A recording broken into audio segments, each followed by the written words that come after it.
네, 그럼 2부에 저희가 들어와서 유가 100달러 시대 이렇게 얘기를 해봤을 때 어떤 종목에 투자할지 어디 투자할지 이걸 한번 얘기를 해보도록 할게요. 그러면은 저희가 유가가 올랐을 때 무엇을 사는 게 좋을지 한번 얘기해 보실까요? 유가가 오르면 전방위적으로인데 그 전방위 중에서도 우리가 투자해야 될 건 달라요. 그 물가가 오른 만큼 제품 가격을 떠넘길 수 있는 업종이냐 아니냐를 보셔야 돼요. 그렇죠. 그리고 아까 말한 대로 화학 제품 같은 경우는 유가가 올랐으니까 내가 더 비싸게 팔고 싶은데 경제가 안 좋아요. 그러면 올릴 수가 없고 재료가만 올랐으니까 나는 적자가 나기 시작하는 거예요. 맞아요. 근데 이런 경우가 있어요. 어쩔 수 없이 가격을 올려도 사람들이 울며 겨자 먹기로 사야 되는 업종들이 있어요. 보통 이제 먹거리. 그렇죠. 이제 뭐 쌀 올랐다고 안 살 거 아니잖아요. 사람들이 이렇게 생각하거든요. 유가가 오르는데 먹는 게 왜 오르냐. 운송비도 당연히 오르고요. 뭐 재료비도 오를 수 있겠지만 기본적으로 유가가 100달러 넘으면 벌어지는 기이한 현상들이 몇 개 있습니다. 어떤 게 있을까요? 콩, 옥수수를 가지고요. 기름을 짜서 써요. 뭐 우리나라 얘기 아니에요. 저 남미 쪽인데 그 기름을 돈 주고 사는 것보다 콩이랑 옥수수를 짜는 게 더 싸다는 거예요. 그러면 먹거리가 부족해져요. 콩 가격, 옥수수 가격이 떠버립니다. 콩이랑 옥수수는 기본적으로 사료라던가 어떤 열량이나 단백질을 채우는 완전 베이스이기 때문에 그러면 식료품 가격이 당연히 오르는 건 물론 돼지 가격까지 오르죠. 사료 가격이 올라가니까. 그러면 고기 가격도 올라가고 전방위적으로 물가가 다 올라가는 일이 벌어져죠. 사실 유가가 올라가게 되면은 기본적인 식료품 가격도 올라가고 식료품 가격이 올라가면 사료 가격도 올라가고 고기 가격도 올라가고 그러면은 그냥 생활 물가가 비싸지게 되는 거니까 전방위적인 물가가 올라갈 수밖에 없는 상황 벌어지는 거네요. 그러면 먹거리 안에서도 가격을 떠넘길 수 있는 게 있고 못 떠넘기는 게 있어요. 맞아요. 대표적으로 이제 라면은 넘기고 싶은데 너무 필수적인 거예요. 그럼 이러는 거죠. 고통을 분담합시다. 이제 뭐 빵, 밀가루, 뭐 설탕, 뭐 이제 쌀 이런 것들은 오른다 하더라도 국민들한테 이제 피해를 줄 수 있기 때문에 못 올리는 것들이 많아요. 우리가 말하는 전기료, 도시가스 요금도 쉽지 그렇죠. 않은 것들에 속하는 거고 그러면 먹는 거긴 한데 살짝 비껴가는 것들이 있어요.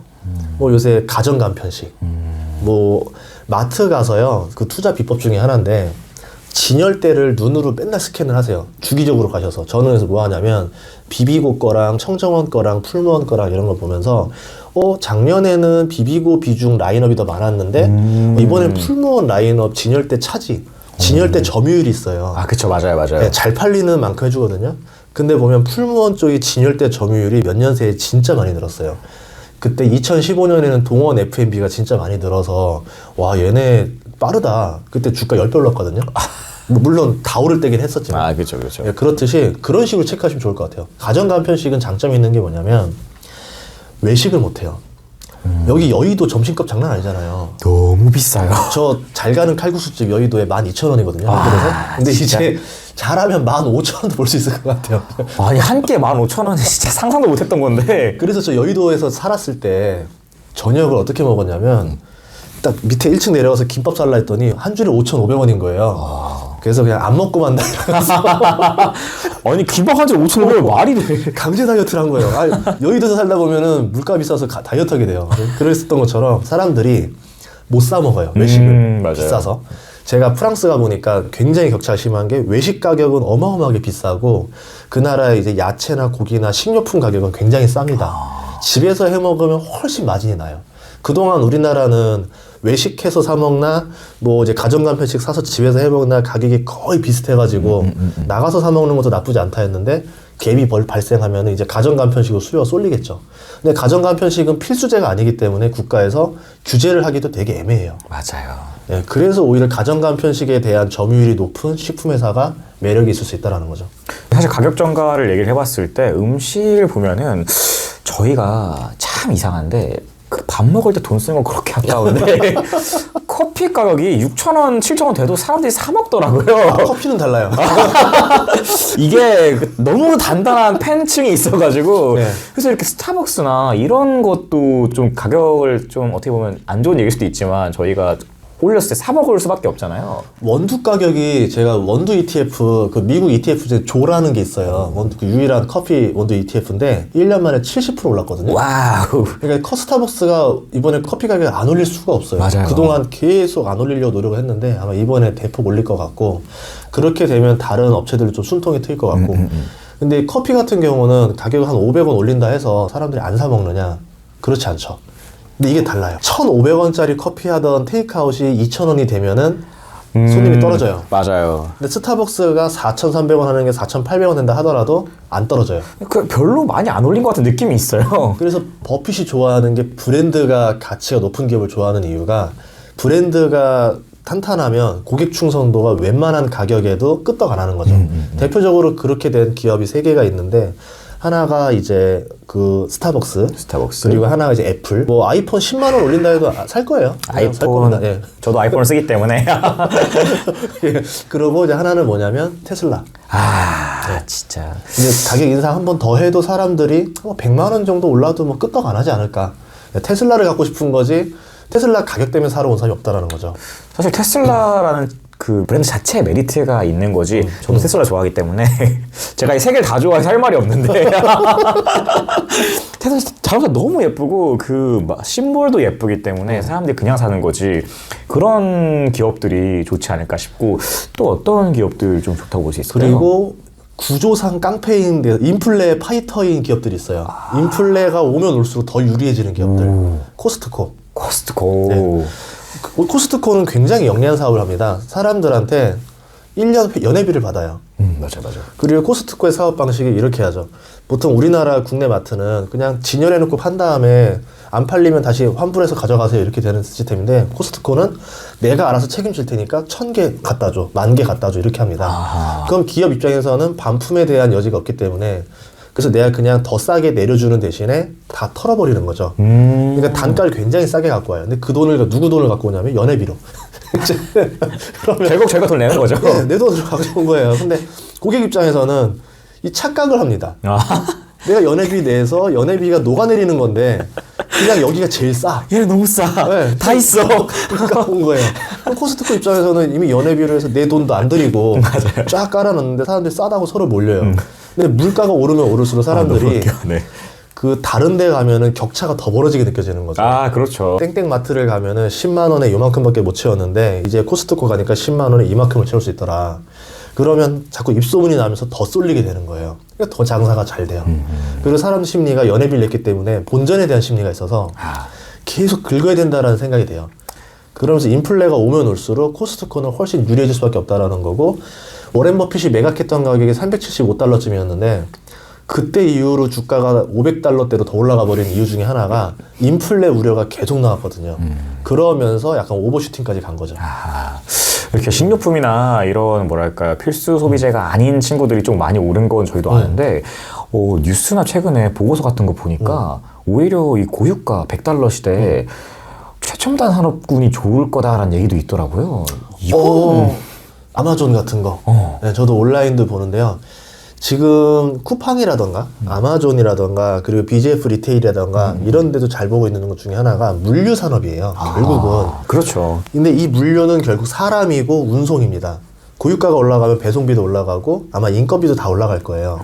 근데 아마존이 보여줬던 그 자동화 시스템. 그러면 우리가 온라인으로 사서 쌌던 이유는 그만큼 아무래도 뭐 임대료나 이런 게 더 떨굴 수 있었던 거고 마지막 비용 중에 하나가 그 인건비, 상하차 인력들. 만약에 이게 다 자동화로 쳐내기 시작하면 어마어마한 코스트 절감이 되겠죠. 그러면 이제 시간의 문제지 점점 아마존이나 뭐 쿠팡이나 이런 것들이 장악하는 그 속도가 빨라질 것이다. BJF 리테일도 이제 편의점 사업도 그겁니다.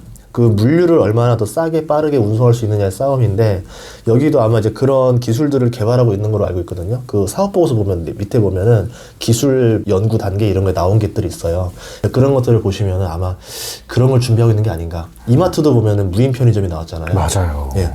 그래서 결국은 마지막은 인건비까지 줄여서 비용을 누르겠다. 그러면 이제 오프라인의 가게들과 이 온라인의 가게들이 싸움이 안 되는 거죠. 사실은 그렇죠. 예. 그러면은 저희가 들어봤을 때 지금 스마트 시스템이나 아니면은 뭐 로봇, 최첨단 관련주들이 좋다는 얘기인가요? 그렇죠. 왜냐하면 스마트 팩토리를 필요로 하는 데가 물류입니다. 맞아요. 지금 뭐 쿠팡 물류센터도 한진 거네요. 대전에 있는 거. 그거 보면은 물류부터 먼저 개선 작업이 나올 확률이 굉장히 높다라는 점. 그 로봇 관련주가 대표적으로 뭐 우리나라도 회사들이 너무 많아서 어떤 게 이제 대박이 날지 모르겠어요. 솔직히 말하면. 약간 소부장 느낌이에요. 근데 확실한 거는 두 개. 일본의 화낙이랑 키엔스. 여기는 안 들어갈 수가 없거든요.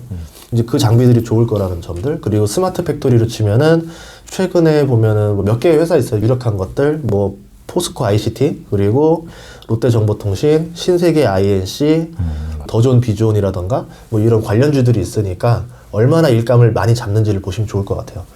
사실은 이제 현대차만 보더라도 최근에 보스턴 다이내믹스인가 그 친구를 인수를 하게 되면서 이제 자동화 쪽이나 뭐 로봇 이쪽으로 확 들어가게 됐잖아요. 그래서 이거는 진짜 제가 봐도 그렇고 뭐 많은 분들이 뉴스나 이런 걸 보시면서 느끼시겠지만 시대의 흐름이니까 이걸 탑승을 해야 되지 않을까라는 생각이 살짝 들더라고요. LG전자가 가지고 있는 로봇 회사도 있죠. 그래서 그게 마곡에서 한번 테스트를 했었죠. 배달을. 맞아요, 그동안은 이제 서빙만 하는 로봇이 많았다라고 하면은 이번에는 이제 진짜 배달까지 올 겁니다. 그래서 제가 보는 시장은 뭐냐면 이제 뭐 아마존이라든가 이런 것도 하겠지만 특수 차량. 특수 차량. 기업이 원하는 대로 커스텀 디자인을 해주는 거예요. 그게 지금 기아에서 전기차 플랫폼이 만들어졌기 때문에 아마 기업에서 1000개 만들어주세요. 쿠팡차 만들어주세요. 오. 아니면 아까 배달의 민족차 만들어주세요. 오. 그럼 배달의 민족차가 만들어서 나오는데 그동안 오토바이였잖아요. 우선은 트럭으로 가는 식으로 가다가 사람들이 오면 대신 내려와서 가져가긴 해야 되겠죠. 근데 이제 거기에 사람이 없어요. 운전자가. 띠리리리리 하면서 왔으면 이때 문자가 오는 거죠. 2분 뒤에 도착이니까 가져가세요 라고 하는데 이제 처음에는 사람이 있겠지만 운전자가 없어지면서 올 자동화. 그러면 이제 아까 말한 대로 배달의 민족, 요기요 이런 것들은 이제 떼돈을 벌기 시작하겠죠. 아, 그렇죠. 사실 막 만약에 문 열고 딱 들어왔는데 갑자기 드론이 하늘에서 쫙 내려와가지고 쫙 바꿔 가면은 아마존에서 가끔 나오잖아요. 그 영상 보고 너무 신기하더라고요. 진짜 그런 데 투자하시면 좋을 것 같고 그거 말고 또 다른 게 섹터가 고유가에 또 어디가 좋은 게 있을까요? 차라리 저런 반도체 같은 거요. 반도체. 1980년에 그 2차 오일 쇼크가 났었거든요. 그때가 1차 오일 쇼크 때는 대부분 주가들이 뭐 가리지 않고 70% 이상 하락했었고 2차 오일 쇼크 때는 스태그플레이션이었는데 그럼에도 불구하고 반도체가 올랐어요. 그 이유는 반도체 자체가 원가 부담이 그렇게 높진 않아요. 아, 맞아요. 그리고 반도체라는 산업이 그때 완전 성장하던 시기. 퍼스널 컴퓨터. 이제 개인용 컴퓨터가 인기를 끌던 시기이기 때문에 그 수요가 폭발적으로 늘어나는 거예요. 왜? 맞아. 컴퓨터를 게임하려고. 혹시 저기 86으로 게임 해보셨어요? 제가 그 세대가 아니라서. 저 테이프 놓고 돌리는 5.25인치 디스크도 아니고 테이프로 돌리는 것도 있었어요. 아, 세상에. 그 시절이었는데, 죄송합니다. 제가 되게 올드해 보이는데, 부모님이 자꾸 중국 컴퓨터만 사줘가지고.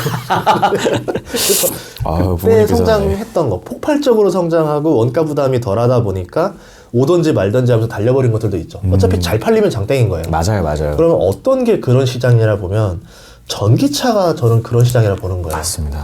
오던지 말던지 폭발적으로 올라갈 거고 마진율이 그 이상으로 나올 수도 있지 않을까. 최근에 중국에서 리튬 강산이 하나 또 발견됐대요. 그래가지고 리튬 관련주가 뚝 떨어졌어요. 갑자기 공급이 확 늘어나니까 이제. 네, 공급이 자꾸 늘어날수록. 그리고 이제 포스코가 이번에 그 9천억인가 또 투자를 해가지고 이제 그 아르헨티나 염호 그 광산에서 이제 생산까지 들어갑니다. 맞아요. 2년이면 이제 완공이 되거든요. 지인이 거기 들어가는데 그래서 보니까 그렇게 되면 리튬 공급량도 당장의 문제지 시간 지나면 굉장히 빠르게 늘어날 거다 봐요. 그렇게 되면 이제 코스트가 많이 떨어지겠죠. 그럼 전기차 회사도 마진이 늘어나다 보니까 성장은 빠르고 마진은 늘어나고 전기차 회사도 굉장히 좋을 수 있겠다 싶습니다. 그렇죠. 사실 고유가에서 봤을 때 먼저 반도체부터 얘기를 해보자면 사실 전기차만 보더라도 지금 자동차 들어갈 때 반도체가 한 200개? 예. 300개 정도 들어가는데 전기차는 뭐 500개고 그리고 드론 활성화되고 뭐 자율주행 활성화되면 반도체가 당연히 늘어날 거니까 가격 정가도 쉬울 거고 그리고 전기차는 말씀하셨던 것처럼 이제 리튬 개발되고 이제 가격 떨어지면 마진 좋아지겠네요. 근데 궁금한 게 이제 유가가 확 올라가고 뭔가 떨어지고 다 좋은데 전기차가 많아지면은 전기료가 비싸지는 거 아닐까요? 그게 가장 문제가 될 거죠. 그래서 제가 지금 잘 노려보고 있는 게 이제 EU 텍소노미를 잘 보고 있어요. 그래서 전기가 부족할 거니까 천연가스까지 그린 에너지로 볼 거냐, 원자력까지 그린 에너지로 볼 거냐. 근데 결국 계산해 보면 천연가스도 유가를 따라 움직이거든요. 연동하거든요. 그러면 유일하게 유가와 연동 안 하는 게 원자력밖에 없는 거예요. 그렇죠. 네, 그래서 원자력 관련 주들을 보면 저번 주에 중국 주들이 많이 떨어졌어요. 그 이유 중에 하나가 그 12월 24일에 홍콩 중국 증시가 쉬고 홍콩 증시 안 쉬는 번갈아 가는 바람에 외국인 수급이 안 들어와서 무너졌거든요. 근데 원자력주는 올랐어요. 그리고 중국 같은 경우도 이제 본 거죠. 이번에 당해보니까 석탄 때문에 당해봤더니 원자력을 많이 지어서 저렴한 전기료를 계속 뿜어내야지만 생산성이 나오더라. 폴리실리콘이니 뭐니 다 전기료가 쌀 때 마진이 나는 사업들인데 전기료를 비싸게 뽑아가지고는 산업부터 경쟁력이 다 사라지는 겁니다. 그렇죠. 대표적으로 우리나라 같은 경우도 군산의 OCI가 폴리실리콘 공장을 철수했던 이유 중에 하나가 여기 전기료로는 도저히 중국 업체랑 경쟁이 안 된다라고 하면서 말레이시아만 나가고 다 철수를 했죠. 그런 것들을 이제 보고 있었죠. 거기다가 이제 전기차가 늘어나게 되면 저는 그것까지 보는 거예요. 이거는 조금 더 걸릴 사업이긴 한데 스마트 홈. 스마트 홈. 예. 전기차, 스마트카, 스마트 홈.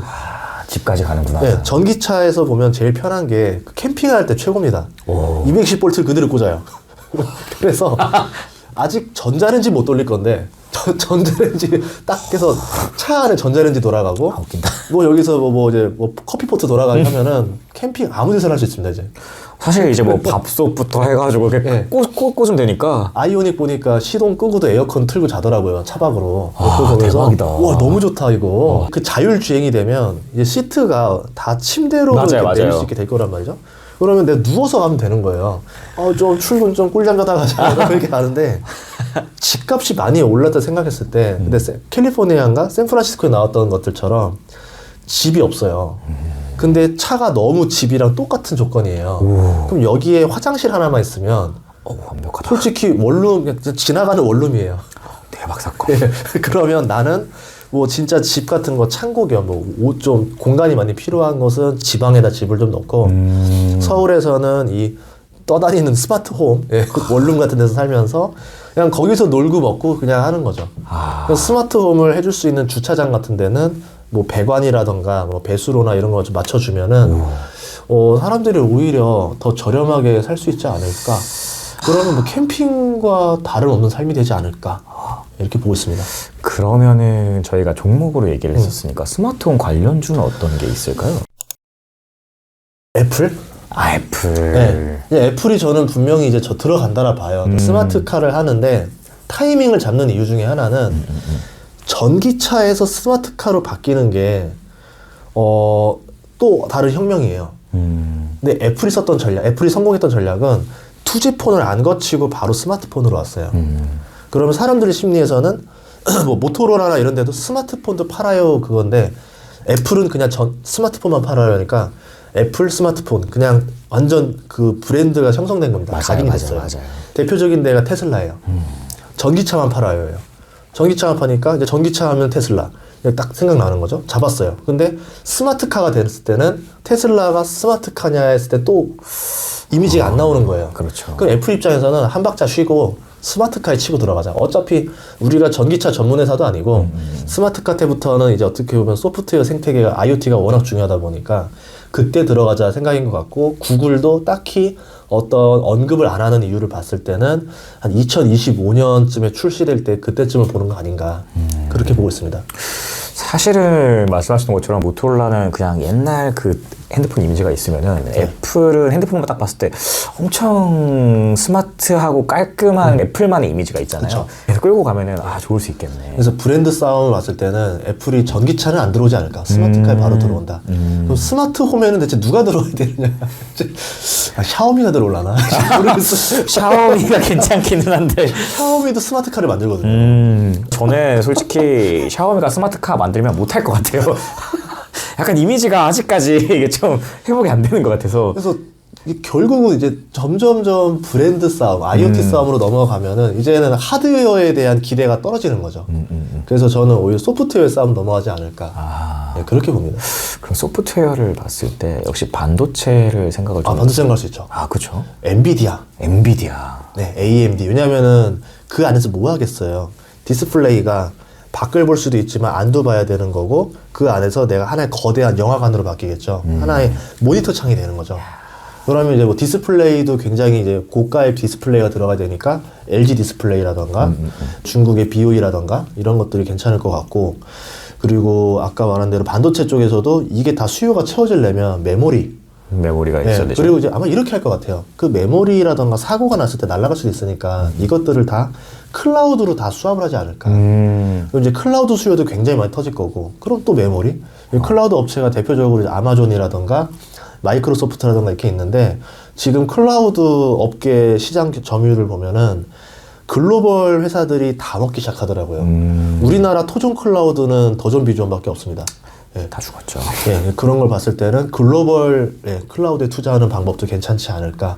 그냥 길게 봐서 유망한 주식들이 굉장히 많은 것 같아요. 이제 반도체 회사들, 그리고 전기차 회사들, 그리고 데이터 센터도 또 좋을 것 같고. 그쵸.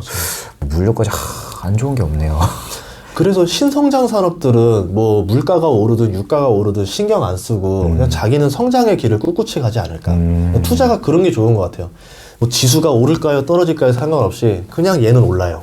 이런 게 더 확실한 투자가 아닐까 생각합니다. 그러면은 제가 조금 걱정이 됐던 게 있었는데, 예. 뭐 반도체만 얘기를 해봤을 때 최근에 반도체 겨울 사라지긴 했어요. 막 또 겨울이 오거나 뭐 그럴 수 있지 않을까요? 2024년이 한번 겨울이 올 것 같아요. 수급이나 공급을 봤을 때 24년 최근에 정도요. 20년에는 투자를 많이 안 했고 기업들이 코로나 때문에 다들 당황해가지고 다들 한 타이밍 쉬었어요. 21년에 다 투자를 대규모로 들어갔습니다. 엄청 들어왔죠. 예, 21년, 22년 엄청 들어갈 건데 그때는 문제가 없는데 완공됐을 때 공급 과잉 우려가 23년 말이나 24년에 한 번은 올 것 같다. 그럼 내가 반도체 투자를 뭐 지금 너무 비싸다 생각하시는 분들은 뭐 나중에 기다렸다가 그렇게 하면 공급 과잉 우려가 왔을 때 사는 것도 괜찮을 것 같고, 내가 보유하고 있다라 그러면은 공급 과잉 우려가 오기 전에 사이클 괜찮을 때 한번 이제 더 오르면 고점에서 좀 분할 매도하는 것도 괜찮지 않을까 그렇게 생각합니다. 오늘도 좋은 말씀. 사실 저희가 유가가 100달러가 넘었을 때 인플레이션, 하이퍼 인플레이션 막 얘기도 나오고 투자해야 되나 말했나 이렇게 생각이 되는데, 오히려 오늘 말씀해 주신 걸 보니까 가격을 잘 넘길 수 있는 그런 기업들이나 브랜드 가치가 좋은 기업들, 아니면은 그래 물가 올라라, 우리 성장할게, 신경 쓰지 마, 나만 믿고 따라와, 이런 친구들까지 다 투자를 할 수 있는, 투자 안 할 곳이 없네요. 그럼요. 전쟁 속에서도 살아남는 부대는 있어요. 그러니까 살아남는 부대를 선택하는 게 제일 중요한 일이다. 그래서 그런 말 많이 하잖아요. 피터 린치도 하는 말이 증시가 보니까 2년마다 위기가 한 번씩 오던데 그거 보고 어떻게 투자하냐. 맞아요. 그냥 좋은 주식 싸게 사서 그냥 오래 보유해라. 그런 말 하잖아요. 예. 저희가 좋은 주식, 어떤 주식이 좋을지, 어떤 섹터가 좋을지를 그래서 오늘도 이 100달러와 함께 우리 소장님과 함께 알아봤습니다. 오늘도 여기까지 하겠고요. 구독과 좋아요 2번 누르시면 안 돼요. 한번 눌러주시고 궁금하신 거 있으면 댓글로 달아주시면 저희가 답변 드리도록 하겠습니다. 오늘 영상 여기까지 마칠게요. 감사합니다. 감사합니다. 감사합니다. 예.